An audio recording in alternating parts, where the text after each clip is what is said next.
Dans cette vidéo-là, je vais vous expliquer comment bien réussir son flip. C'est super à la mode, les flips, dans les dernières années. Il y a moyen de faire beaucoup d'argent, mais il y a moyen de se péter la gueule solide aussi. Donc, dans cette vidéo-là, je vous explique quoi faire pour pas que votre flip se transforme en flop.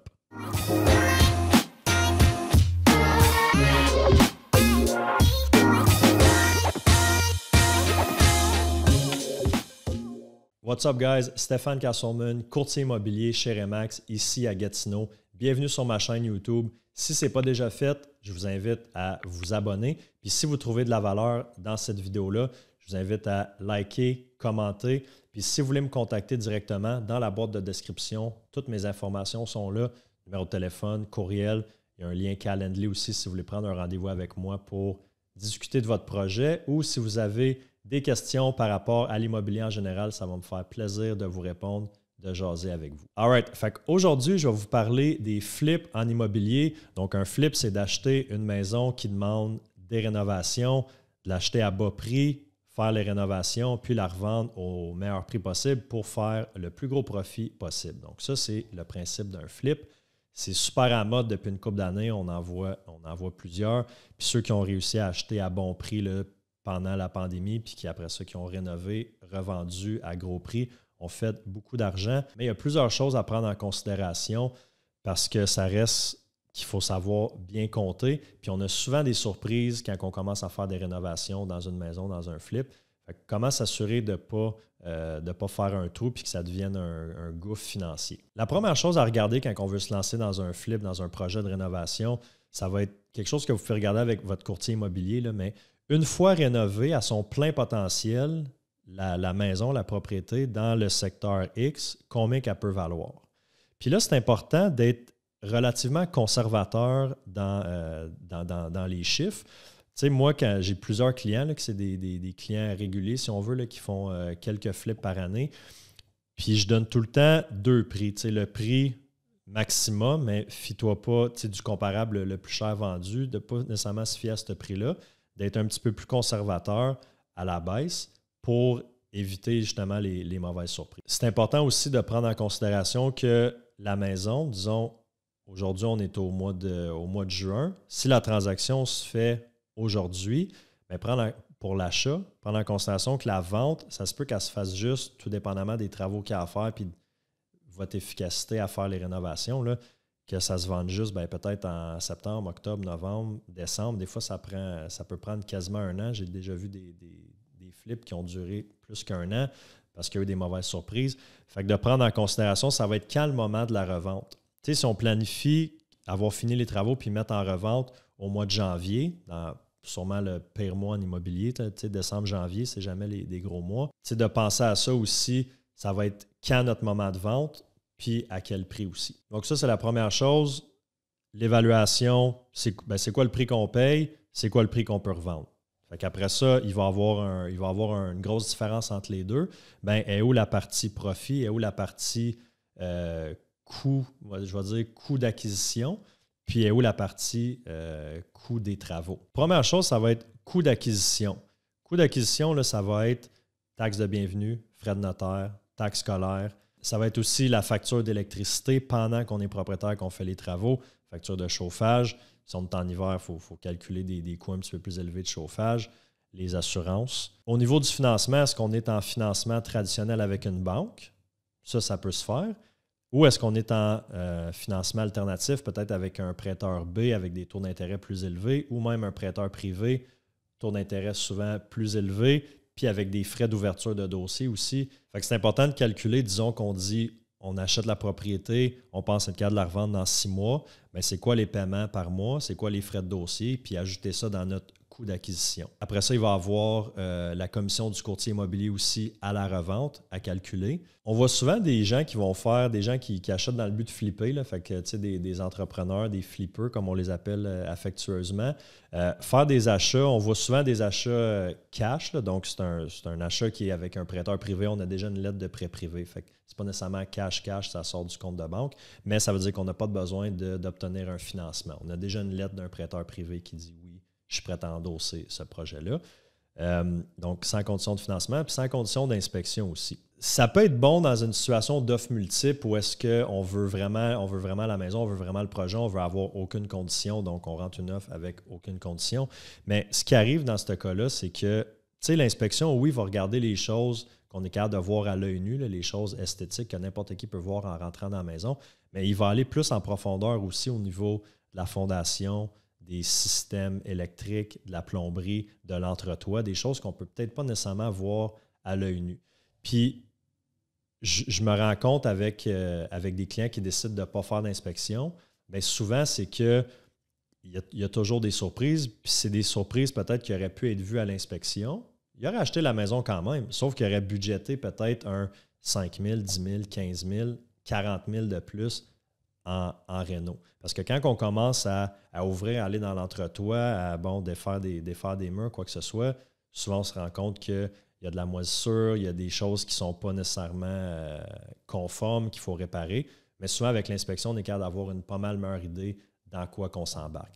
Fait que même si vous achetez pour rénover, vous allez dire « je vais tout stripper de toute façon », prenez quand même la peine de faire une inspection. Vous allez peut-être pouvoir ajuster votre budget puis peut-être avoir moins de mauvaises surprises à la fin. Pour ce qui est de l'évaluation des coûts de rénovation, on va avoir, puisqu'on a deux types d'acheteurs de flip, deux types de flippers. On va avoir l'entrepreneur général qui a sa licence RBQ, qui va faire les travaux lui-même ou qui va les donner en sous-traitance à ses gars ou à ses filles.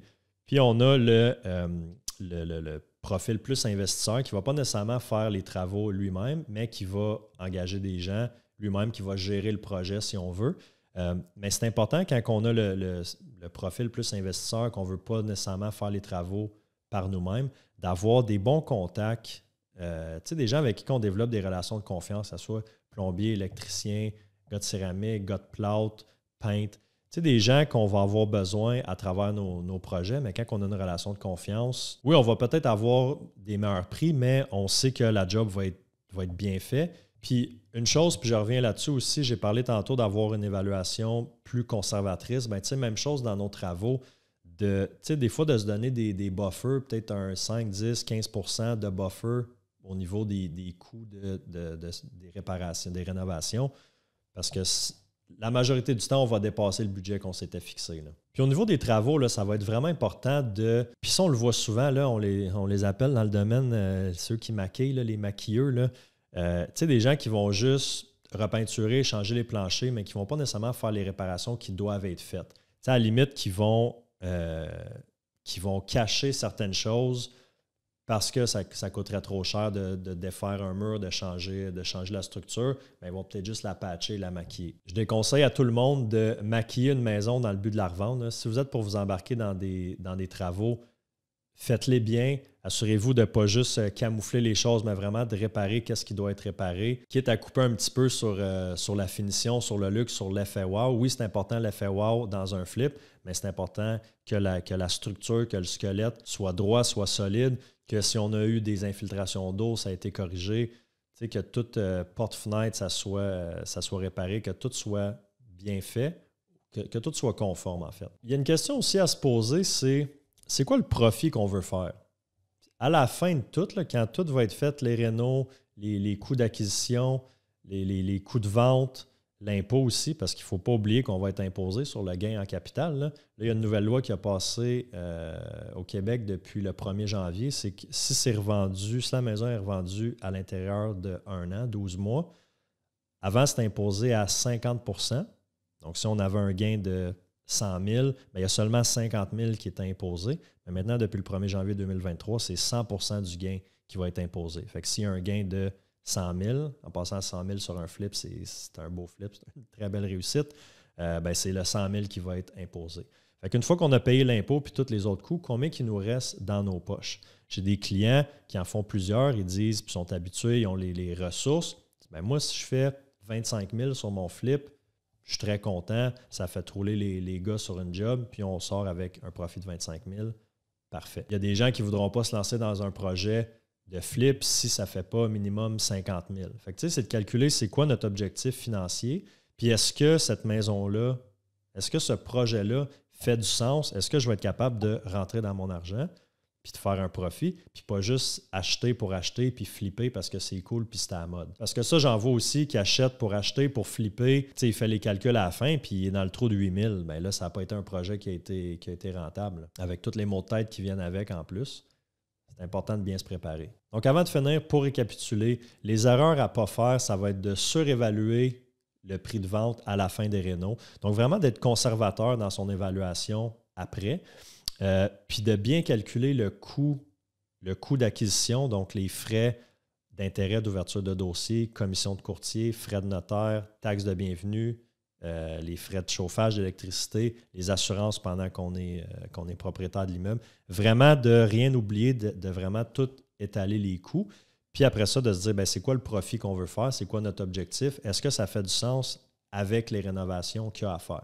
Rénovation, erreur à ne pas faire, ça va être de vraiment se donner un buffer, d'être encore une fois plus pessimiste, si on veut, dans nos coûts. Tu sais, si on calcule qu'on a un 60 000, mais pourquoi pas l'arrondir à 70, juste pour se donner un petit buffer. Puis aussi, super important pour éviter les poursuites après. Souvent, les flips sont vendus sans garantie légale la majorité du temps. Quand vous commencez les rénaux, puis vous voyez qu'il y a des problèmes de structure, peu importe, qui doivent être faits, s'il vous plaît, faites-le, réparez-les, faites pas juste les camoufler, essayez de les cacher, ça va finir par sortir, personne ne va être gagnant là-dedans, l'acheteur va revenir. Faites les travaux comme il faut, comme du monde, quitte à faire un petit peu moins d'argent, mais au moins pouvoir dormir la tête tranquille le soir puis savoir que la maison elle a été bien rénovée, que c'est conforme, qu'il n'y a pas de problème caché. Donc, comme je vous ai dit au début, si vous n'êtes pas déjà abonné à ma chaîne YouTube, je vous invite à le faire. Si vous avez trouvé de la valeur dans la vidéo, likez, commentez. Venez m'écrire, toutes mes informations sont dans la boîte de description. Si vous voulez jaser immobilier de votre projet ou si vous avez des questions, ça va me faire plaisir de jaser avec vous. Bonne journée!